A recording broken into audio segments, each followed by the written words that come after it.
কবর প্রতিদিন ডাক দিয়ে বলে আনা বাইতুদ দুধ। প্রত্যেকের কবর প্রত্যেককে ডেকে বলে, ও আল্লাহর বান্দা, জানো আমি পোকামাকড়ের ঘর, পোকামাকড়ের ঘর। তুমি তো সেই বান্দা যে একটা মশা কানের পাশ দিয়ে উড়ে গেলে তোমার ঘুম বন্ধ হয়ে যায়, চোখ মিলে যায়। একটা মশার গুনগুন আওয়াজ সহ্য করতে পারো না। একবার কয়েল, একবার অ্যারোসোল, একবার মশারি, এরপরেও তুমি চাও যে একটা মশাও যেন আমার কানের কাছে গুনগুন না করে। তো 5 ঘন্টার ঘুমের জন্য, 6 ঘন্টার ঘুমের জন্য বান্দা এই যত্ন নিলা, অনন্তকাল কিংবা বছরের পর বছর কবরের যে ঘুম দিবা, পড়ে থাকবা সেই ঘরে, পোকা মাকড়ের ঘর, সেই ঘরে তুমি ঘুমাইবা কেমনে, থাকবা কি? আমার বাপ, আমি থাকবো কিভাবে? আমি থাকবো কিভাবে বলে? ভাবেন, আমিও ভাবি, আপনিও ভাবেন। ওসিকুম ওয়া ইয়া, আপনাকেও বলছি, আমাকেও বলছি। এই এখন ঘরে গেলে আমরা সবাই লেফ আর কম্বলের নিচেই তো শুয়ে যাব বাপ। কিন্তু একবার ভাবেন তো, যার মা কবরে, মার কবরে লেফ কম্বল আছে কি? যার বাপ কবরে আছে এই মুহূর্তে, বাপ আপনি ভাবেন তো। আমার এক পরিচিত মানুষ একতলা বাড়ি করছে ঢাকা, 4.5 কোটি টাকা খরচ করে, শুধু একতলার মধ্যে খরচ করছে। কিছুদিন আগে ইন্তেকাল করছে। ছেলেরা, তার গ্রামে জানাজা হবে পরের দিন দুপুরে। সন্তানরা ওই শেষ রাতটা হাসপাতাল থেকে লাশটা বাড়িতে আনে নাই, ওই 4.5 কোটি টাকার বিল্ডিং এ রাখে নাই, হাসপাতালেই রেখে দিছে। পরের দিন ওইখান থেকে অ্যাম্বুলেন্সে করে এরপরে গ্রামের বাড়িতে নিয়ে দাফন কাফন করে দিছে। তো কি সাজাইলেন, কার জন্য সাজাইলেন,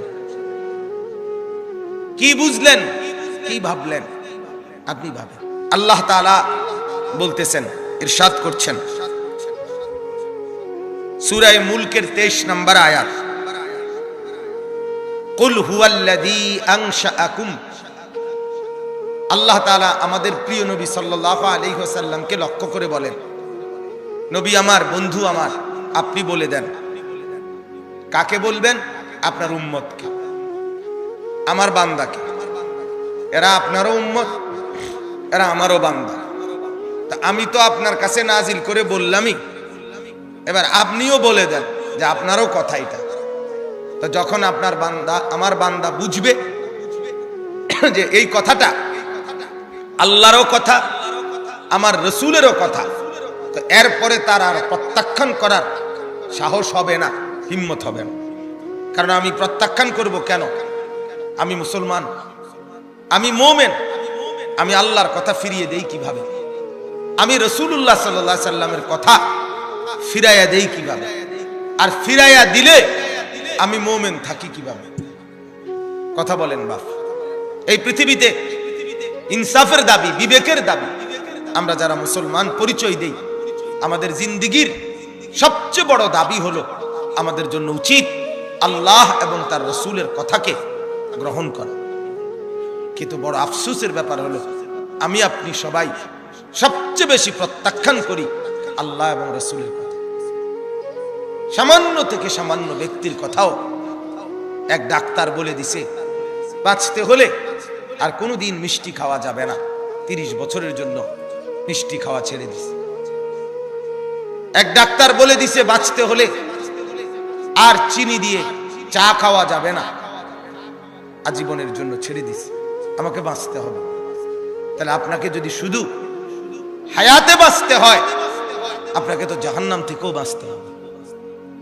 কথা বলেন না কেন? দুনিয়াতে যেরকম আপনি চাচ্ছেন আমাকে বাঁচতেই হবে, অতএব কষ্ট হলেও মিষ্টি খানা ছেড়ে দিলাম, চিনি খাওয়া ছেড়ে দিলাম, তা আপনি কষ্ট হলেও আপনাকে তো জাহান্নামের আগুন থেকেও বাঁচতে হবে বাপ।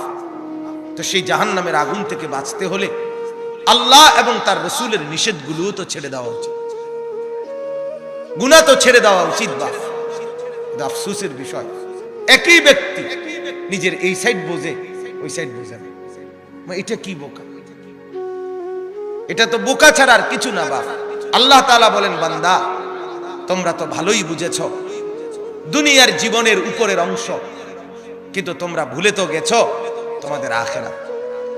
আখিরাত আমি বলি অনেক সময় উদাহরণ দিয়ে, এই যে এই কাগজটা 4 কালারের, এটার এই পৃষ্ঠাটার মধ্যে দেখেন তো অনেক ডিজাইন করছে, অনেক ডিজাইন, 4 কালারের ডিজাইন, চমৎকার করে এই পিঠ সাজাইছে, কিন্তু এই পিঠ খালি, এই পিঠেতে কোনো কিছুই না, সাজগোজ। তো আল্লাহ তাআলা যেন বলছে, বান্দা মাটির উপরে তোমার যেই ঘর, সেই ঘর তো খুব সুন্দরভাবে সাজাইলা, ইট বালু সিমেন্ট, ময়মনসিংহ থেকে বালু আনছো, সিলেট থেকে পাথর আনছো, 1 নাম্বার ইট 1 নাম্বার বালু, এরপরে টাইলস, এরপরে খাট পালং sofa furniture, fridge AC, dining table, চায়ের কাপ, কাচের প্লেট, লবণের বাটি, অত্যাধুনিক সাজে পুরা ঘরটা সুন্দর করে সাজিয়েছ। বান্দা এই পিঠ তো খুব সাজাইলা, তো তুমি কি জানো মাটির নিচে তোমার আরেকটা ঘর আছে, সেই ঘরের নাম তো কবর। আমার বান্দা, আল্লাহ যেন বলছে, আমার বান্দা মাটির নিচের ওই ঘর, সে ঘর সাজাইবা না, সেটাও তো তোমারই ঘর।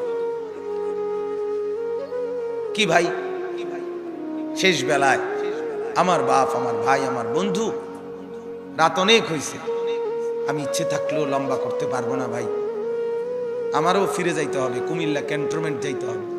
আমি আজকে গত শুক্রবারে বের হয়েছি, এখনো পথে পথে আছে, বাসায় যাই নাই, আজকে 5-6 দিন। তো আমি বলতে চাচ্ছি আপনাকে এই কথা, মাটির নিচের ওই ঘর, সেটা আপনারই ঘর, সেটা আমারই ঘর বাপ, সে ঘর সাজাবেন না। সে ঘরে এভাবে ভুলে গেলেন, এভাবে ভুলে গেলেন। তো এই জন্য বলি, এটা যেন এমন মাটির উপরের এই ঘর যদি খাট পালং আর সোফা দিয়ে সাজে, আল্লাহর কসম মাটির নিচের আপনারই ওই ঘর সাজতে হলে জিকির আর তাসবিহ তেলাওয়াত লাগবে। এই ঘর সাজবে খাট পালং দিয়ে, ওই ঘর সাজবে জিকির তাসবিহ তেলাওয়াত দিয়ে, আল্লাহ তাআলার গোলামি দিয়ে, প্রতিটা সেজদা ওই ঘর সাজিয়ে দেবে, প্রতিটা জিকির ওই ঘর সাজিয়ে দেবে, প্রত্যেকটা বন্দেগী আপনার কবরের ঘর সাজিয়ে দেবে। কবর প্রতিদিন ডাক দিয়ে বলে, আনা বাইতুদ দুধ, প্রত্যেকের কবর প্রত্যেককে ডেকে বলে, ও আল্লাহর বান্দা জানো আমি পোকামাকড়ের ঘর, পোকামাকড়ের ঘর। তুমি তো সেই বান্দা যে একটা মশা কানের পাশ দিয়ে উড়ে গেলে তোমার ঘুম বন্ধ হয়ে যায়, চোখ মিলে যায়। একটা মশার গুনগুন আওয়াজ সহ্য করতে পারো না, একবার কয়েল, একবার অ্যারোসোল, একবার মশারি, এরপরেও তুমি চাও যে একটা মশাও যেন আমার কানের কাছে গুনগুন না করে। তো 5 ঘন্টার ঘুমের জন্য, 6 ঘন্টার ঘুমের জন্য বান্দা এই যত্ন নিলা, অনন্তকাল কিংবা বছরের পর বছর কবরের যে ঘুম দিবা, পড়ে থাকবা, সেই ঘরে পোকা মাকড়ের ঘর, সেই ঘরে তুমি ঘুমাইবা কেমনে, থাকবা কি? আমার বাপ, আমি থাকবো কিভাবে, আমি থাকবো কিভাবে বলে? ভাবেন, আমিও ভাবি, আপনিও ভাবেন। ওসিকুম ওয়া ইয়া, আপনাকেও বলছি, আমাকেও বলছি। এই এখন ঘরে গেলে আমরা সবাই লেফ আর কম্বলের নিচেই তো শুয়ে যাব বাপ, কিন্তু একবার ভাবেন তো, যার মা কবরে, মার কবরে লেফ কম্বল আছে কি? যার বাপ কবরে আছে এই মুহূর্তে, বাপ আপনি ভাবেন তো। আমার এক পরিচিত মানুষ একতলা বাড়ি করছে ঢাকা, 4.5 কোটি টাকা খরচ করে, শুধু একতলার মধ্যে খরচ করছে।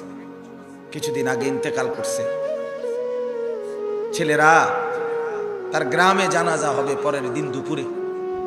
সন্তানরা ওই শেষ রাতটা হাসপাতাল থেকে লাশটা বাড়িতে আনে নাই, ওই 4.5 কোটি টাকার বিল্ডিং এ রাখে নাই, হাসপাতালেই রেখে দিছে। পরের দিন ওইখান থেকে অ্যাম্বুলেন্সে করে এরপরে গ্রামের বাড়িতে নিয়ে দাফন কাফন করে দিছে। এখন এটা তো করোনার কালে নাই, এখন ইদানিং 10-15-20 দিন আগের কথা। কি সাজাইলেন, কার জন্য সাজাইলেন, কি বুঝলেন, কি ভাবলেন? আপনি ভাবেন। এজন্য কবর প্রতিদিন বলে, বান্দা তুমি কেমনে থাকবা? অগণিত পোকা মাকড়, অগণিত পোকা মাকড় তোমাকে ঘিরে ধরবে, কেমনে থাকবে? কবর বলে, আনা বাইতুল ওয়াহদা, আমি একাকী ঘর, একাকী ঘর। ও আল্লাহর বান্দা, আমি একাকী, ডানে বামে কাউকে পাবা না। পৃথিবীর সবচেয়ে বড় যন্ত্রণার নাম হলো একাকিত্বের যন্ত্রণা, একাকিত্ব। পৃথিবীর সব সম্পদ যদি কারো ঘরে থাকে, সুখের উপকরণ থাকে, কিন্তু স্ত্রী নাই, ছেলে মেয়ে নাই, আপনজন কেউ নাই, ওই ব্যক্তি একাকিত্বের যন্ত্রণার সামনে গোটা পৃথিবীটার সব উপকরণ তার সামনে তুচ্ছ। কি ভাই, গত বছর একাকিত্বের যন্ত্রণা সইতে না পেরে এক ভদ্রলোক পিস্তল ঠেকাইয়া নিজের আত্মহত্যা করছে। সব ছিল কিন্তু কেউ নাই। কবর বলে, আনা বাইতুল ওয়াহদা, আমি একাকী ঘর।